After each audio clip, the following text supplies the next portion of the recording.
আসসালামু আলাইকুম। ইসলামের ইতিহাসে ধর্মীয় পুনর্জাগরণের ক্ষেত্রে ধর্মকে অন্ধত্ব থেকে, গোঁড়ামি থেকে মুক্ত করে সাধনা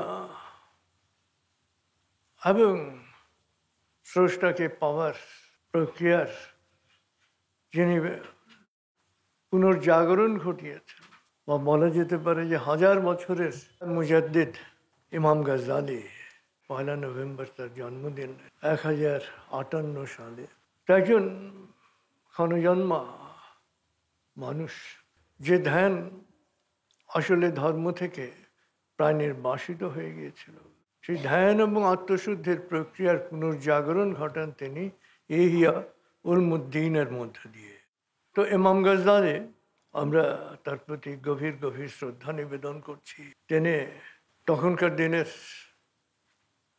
সবচেয়ে বড় বিশ্ববিদ্যালয় মাদ্রাসায় নিজামিয়া, তার তিনি ভিসি ছিলেন, বাগ্মী ছিলেন, তার্কিক ছিলেন এবং বাহাসে অত্যন্ত পারদর্শী ছিলেন। প্রতিপক্ষকে খুব সহজেই যুক্তি দিয়ে কাবু করে ফেলতেন, কিন্তু প্রতিপক্ষকে কাবু করতে করতে করতে করতে নিজেই কাবু হয়ে গেলেন। যে যুক্তি দিয়ে আরেকজনকে কাবু করা যায়, কিন্তু নিজেকে কাবু করা যায় না। তিনি চিন্তা করলেন যে আসলে আত্মিক উন্নতির জন্যে, স্পিরিচুয়াল ডেভেলপমেন্টের জন্যে আত্মবিশ্লেষণ, আত্মশুদ্ধি এবং ধ্যানের পথে যাওয়া ছাড়া কোনো উপায় নাই। এবং সেই ইয়াকিনের স্তরে যদি পৌঁছতে হয়, তাহলে তাকে তার বর্তমান অবস্থা থেকে সরে দাঁড়াতে হবে। এবং এক মানসিক দ্বন্দ্ব, টানা পূরণের মধ্যে তিনি পড়ে গেলেন। একদিকে দুনিয়ার খ্যাতি প্রতিপত্তির মোহ টানছে, আরেকদিকে আসক্ত মুক্ত পরিতৃপ্ত জীবন, যেখানে কোনো আসক্তি নাই, পরিতৃপ্ত জীবন, জীবনের হাতছানি। এবং তিনি পরিষ্কার বুঝতে পারলেন যে পার্থিব সাফল্য এবং খ্যাতির যে মোহ, এই মোহকে যদি ছাড়া না যায়, তাহলে চূড়ান্ত সত্যকে উপলব্ধি করা যাবে না, ইয়াকিনের স্তরে যাওয়া যাবে না, এবং আসক্তি মুক্ত পরিতৃপ্ত জীবন পাওয়া যাবে না। তো আসলে সবসময় বড় তৃপ্তি, বড় অর্জনের জন্য ছোট অর্জন ত্যাগ করতে হয়। 2 হাতে যদি 2 পুঁটি মাছ ধরা থাকে, রুই মাছ সামনে দিয়ে চলে যাবে, রুই মাছ ধরা যাবে না। তিনি এই দ্বন্দ্বে মানসিকভাবে বিপর্যস্ত হয়ে পড়লেন এবং ট্রমাগ্রস্ত হয়ে গেলেন। কথা বলারও শক্তি হারিয়ে ফেললেন, মুখ দিয়ে কোনো শব্দই বেরোয় না। দিন দিন তিনি দুর্বল হতে লাগলেন। এবং কোন অবস্থায়? তখনকার দিনের নাম্বার 1 বিশ্ববিদ্যালয়ের ভিসি অবস্থায়। মানে তখন তাদের শান, প্রতিপত্তি, খ্যাতি এত ছিল। তো হতাশ হয়ে নাওয়া খাওয়া ছেড়ে দিলেন। সেলজুক সুলতানের খুব প্রিয় পাত্র ছিলেন তিনি। তার নিজস্ব চিকিৎসক পাঠালেন তার ট্রিটমেন্টের জন্য, কিন্তু কিছুতেই কোনো কাজ হলো না। এক হেকিম তখন বললেন যেটা হচ্ছে আত্মার অসুখ। এবং যখন হেকিম বললেন যেটা আত্মার অসুখ, ইমাম গাজ্জালির কাছে পুরো জিনিসটা পরিষ্কার হয়ে গেল যে নিরাময়ের বাইরে কোথাও নয়, নিরাময়ের পথ হচ্ছে নিজের অন্তরে। ঘর ছাড়ার সিদ্ধান্ত নিলেন। তো আসলে এক রাতে তিনি হারিয়ে গেলেন। তবে এক রাতে হারিয়ে গেল, হারিয়ে যাওয়াটা কখনো এক রাতে হয় না। হারিয়ে যাওয়ার সিদ্ধান্ত নিতে সময় লাগে, প্রস্তুতি লাগে। তো নিজামিয়া মাদ্রাসার পথ ছেড়ে দিলেন। সমস্ত সম্পদ যা কিছু ছিল অর্জন বিলি করে দিলেন। স্ত্রী সন্তানের ভরণ পোষণের জন্য একটা ওয়াকফের আওতায় ব্যবস্থা করলেন। এবং নিতান্ত সাধারণ পোশাকে, এক পোশাকে, মহামতি বুদ্ধ যেরকম ঘর থেকে বেরিয়েছিলেন, আস্তে আস্তে পোশাক ছাড়তে ছাড়তে এক পোশাক হয়ে গেল। গায়ের চাদরটাও খুলে দিয়ে দিয়েছিলেন। তো ইমাম গাজ্জালি এক পোশাকে, মোটা পোশাক, ভক্ত অনুরক্ত সহকর্মী, ছাত্র, এদের চোখ ফাঁকি দিয়ে পালানো খুব ডিফিকাল্ট, কিন্তু তিনি পালিয়ে গেলেন। তো তিনি যদি ঘোষণা করে যেতেন আর কি যে আমি সুফি হব আর কি, তাহলে তাকে রাখার জন্যে সুলতান থেকে শুরু করে কেউ কোনো রকম চেষ্টা ত্রুটি করতেন না, তিনি কখনো বেরোতে পারতেন না। তিনি এমনি ঘোষণা দিয়ে দিলেন যে হজে যে কোনো সময় যেতে পারেন। বাগদাদ থেকে দামেস্ক চলে এলেন এবং সেখান থেকে ঘুরে বানাতে লাগলেন এবং আস্তে আস্তে হজ, মদিনা, জেরুজালেম, নানান জায়গায় তিনি ঘুরতে লাগলেন। ঘুরতে ঘুরতে এবং তার পরিচিতি হারিয়ে গেলেন। যখন সত্যকে উপলব্ধি করলেন, তারপরে ফিরে এলেন। তারপরে তিনি দামেস্কে উমাইয়া মসজিদ, তার এক মিনারের কোনায় তিনি ধ্যান এবং নামাজে এত সময় কাটিয়েছেন, যেটা এখন গজ্জালির মিনার হিসেবে পরিচিত। এবং সেখানে নিমগ্ন নির্জনতায় তিনি লিখতে শুরু করলেন ইহইয়া উলুদ্দিন, এবং 40 খণ্ডের বিশাল বই তিনি লেখেন মাত্র 2 বছরে। এটা শুধু যে সুফিদের চিন্তাধারার ক্ষেত্রে মৌলিক পরিবর্তন আনে তা না, পুরো তখনকার আলেমদের চিন্তার ক্ষেত্রেও মৌলিক পরিবর্তন নিয়ে আসে। ইমাম গজ্জালি এমন একজন সুফি, এমন একজন আলেম যাকে সুফিরা এবং আলেমরা সবাই সমান সম্মান এবং মর্যাদার মধ্যে দেখে। সময় যত গেছে ইমাম গজ্জালি এবং ইহইয়া উলুদ্দিন খ্যাতি এবং প্রভাব তত বেড়েছে। তিনি ধর্মের এমন কোনো দিক নাই যে দিকের ব্যাখ্যা করেন নাই, আধ্যাত্মিকতার এমন কোনো দিক নাই যা তিনি ব্যাখ্যা করেন নাই, এবং তিনি ব্যাখ্যা করেছেন কিন্তু খুব সহজ সরল ভাবে। বলি আল্লাহ বা আল্লাহর বন্ধু শব্দটি ব্যাখ্যা করতে গিয়ে বলেছেন যে যারা আল্লাহর বন্ধু বলেন নিজেকে, তারা হলেন কোনো খেলনা পাওয়ার জন্য জেদ ধরা বালকের মতো। একটা খেলনা পাওয়ার জন্যে একটা ছোট শিশু যেরকম জেদ ধরে, যে কোনো বাচ্চা, কোনো শিশু যদি কোনো খেলনার প্রতি তার একটা আকর্ষণ সৃষ্টি হয়, তার মনে যদি এটা ধরে যায়, তাহলে সে ওটা কিছুতেই তার হাত থেকে ছাড়বে না। যদি আপনি ওটা তার কাছ থেকে নিতে চান, তাহলে সে কিছুই করবে না, কাঁদবে আর চিৎকার করবে, যতক্ষণ পর্যন্ত না আপনি এটাকে তার কাছে ফিরিয়ে দিচ্ছেন। যখন সে ঘুমোতে যায় তখন সেটাকে লুকিয়ে রাখে তার কাপড়ের ভেতরে বা চাদরের ভেতরে। যখন সে জেগে ওঠে সে আবার ওটাকে ধরে ফেলে। যে কোনো বাচ্চা যদি একবার কোনো খেলনা পছন্দ করে, যতক্ষণ পর্যন্ত সে পছন্দ করছে ততক্ষণ পর্যন্ত তার কাছ থেকে কেউ নিতে পারে না। যদি হারিয়ে ফেলে, কোথায় রেখেছে মনে নাই, তখনও আবার সে কান্না জুড়ে দেয়, যেন এটা খোঁজার দায়িত্ব তার না, অন্যরা খুঁজে দেবে। এবং যখন সে আবার ফিরে পায় তখন সে আনন্দে হাসতে শুরু করে। যে এটা কেড়ে নিতে চাইবে তার সাথে সে তুমুল ঝগড়ায় লিপ্ত হবে, এবং এটা যে তার হাতে তুলে দেবে আনন্দে, কৃতজ্ঞতায়, হাসিতে তাকে ভরিয়ে দেবে। তো আসলে চমৎকার উদাহরণ তিনি দিয়েছেন।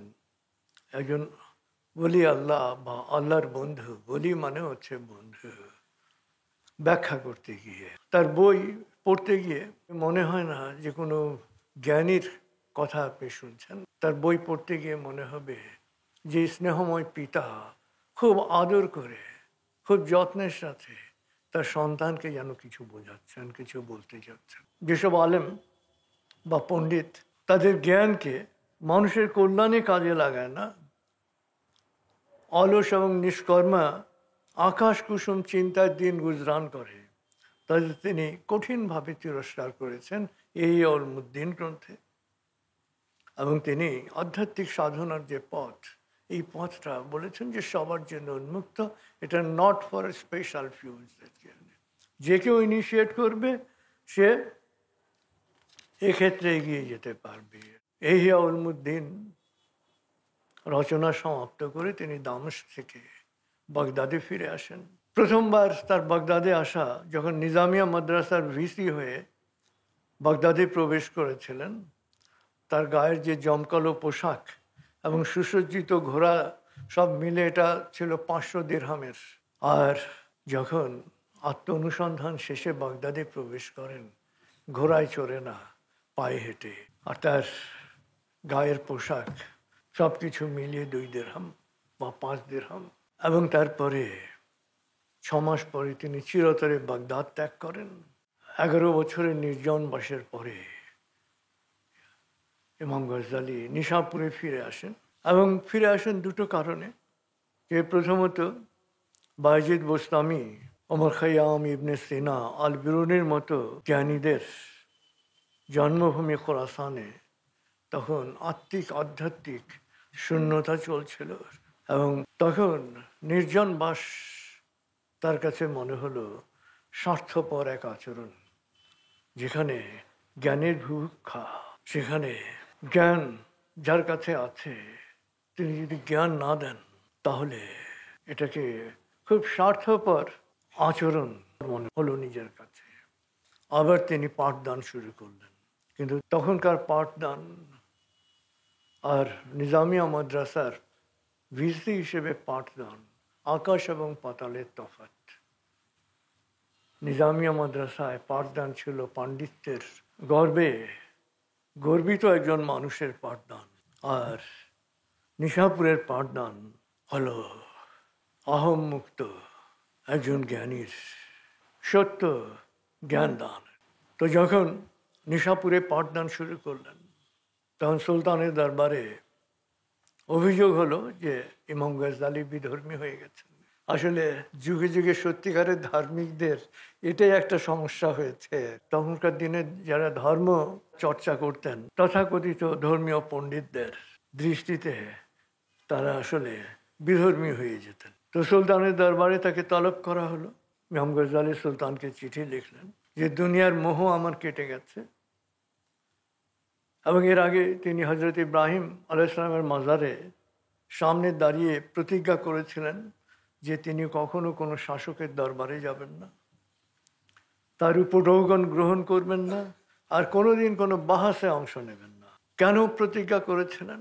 তিনি তার অভিজ্ঞতা থেকে জানতেন যে রাজ দরবারে জাঁকজমক আর খেতাব, উপঢৌকন সত্য বলার সাহসটাকে কেড়ে নেয়। সেলজুক সুলতান আহমদকে তাই তিনি জানালেন যে তার দরবারে হাজির হওয়ার কোনো ইচ্ছা তার নাই, এবং শুধু তাই নয়, ন্যায়পরায়ণতার সাথে শাসন করার জন্য সুলতানকে তিনি শক্ত ভাষায় আহ্বান জানালেন।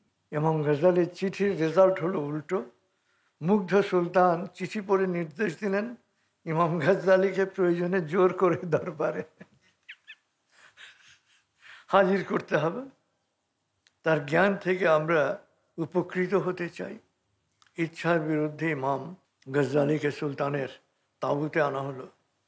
সুলতান সিংহাসন থেকে উঠে দাঁড়ালেন, ইমামকে জড়িয়ে ধরলেন এবং সিংহাসনে তার পাশে বসালেন। ধরেন এটা 30 বছর আগে এরকম ঘটনা ঘটলে ইমাম গজ্জালি নিঃসন্দেহে খুব মুগ্ধ হতেন, কিন্তু এখন তার কাছে ছিল এই সমস্ত সম্মান টোটালি ইউজলেস।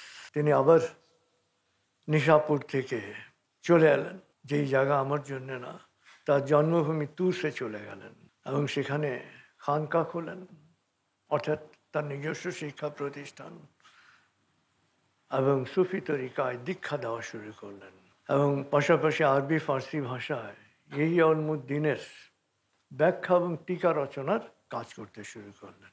ফার্সি ভাষায় এই টিকাগুলোর একটি হলো কিমিয়ায়ে সাদাত, এটাকে বলা যেতে পারে আলকেমি অফ হ্যাপিনেস, এবং বইয়ের শুরুতেই রয়েছে যে নিজেকে জানতে পেরেছে সেই সত্যিকারের সুখী। এবং তিনি খুব পরিষ্কারভাবে তুলে ধরেন যে সুখের রহস্যটা কি, যে নিজের উত্তরণ, নিজের আত্মার উত্তরণ, এবং এই উপলব্ধিতে পৌঁছা যে একজন মানুষের সত্যিকারের সত্তা হচ্ছে তার আত্মিক সত্তা। যে আত্মিক সত্তা, এটাই হচ্ছে তার সত্যিকারের সত্তা। এটা যখন একজন মানুষ উপলব্ধি করতে পারে, তখনই তার ট্রান্সফরমেশন ঘটবে আপনার হ্যাপিনেসে। সে হ্যাপিনেসের সন্ধান পাবে, এর আগ পর্যন্ত সে পাবে না। এবং তিনি বলেছেন যে মানুষের দুঃখের মূল কারণ আসলে মহামতি বুদ্ধ যা বলে গেছেন যে আসক্তি, সেই আসক্তিকেই তিনি ভিন্নভাবে চিহ্নিত করেছেন, যে যা তাকে সাময়িক আনন্দ দেয়, সেই আনন্দগুলোর দিকে মানুষের দৃষ্টি চলে যায় এবং সাময়িক আনন্দের মধ্যে মানুষ হারিয়ে ফেলে নিজেকে। আসলে এই যে মোহ, এই মোহ মুক্তি তখন ঘটবে একজন যখন তার সত্যিকারের আত্মিক সত্তার সন্ধান পাবে এবং আত্মিক সত্তাকে সে ডেভেলপ করার চেষ্টা করবে। ইমাম গাজ্জালী প্রচুর বই লিখেছেন, 70টার বেশি, এবং তার মৃত্যু 56 বছর বয়সে 1111 সালের 18ই ডিসেম্বর। তার ভাই তার মৃত্যু যে বিবরণ দেন, ভোরবেলা ওযু করলেন, ফজরের নামাজ আদায় করলেন, তারপর বললেন আমার কাফনের কাপড় নিয়ে আসো। কাফনের কাপড় আনা হলে তিনি সেটাতে চুমু দিলেন এবং চোখের উপরে রাখলেন এবং জি আল্লাহ, লাব্বাইক, আমি হাজির তোমার কাছে যাওয়ার জন্য, আনন্দিত চিত্তে কাফনের কাপড়ের উপরে শুয়ে পড়লেন এবং চলে গেলেন। অর্থাৎ মৃত্যু কত সহজ এবং কত সুন্দর। আসলে কখন হতে পারে?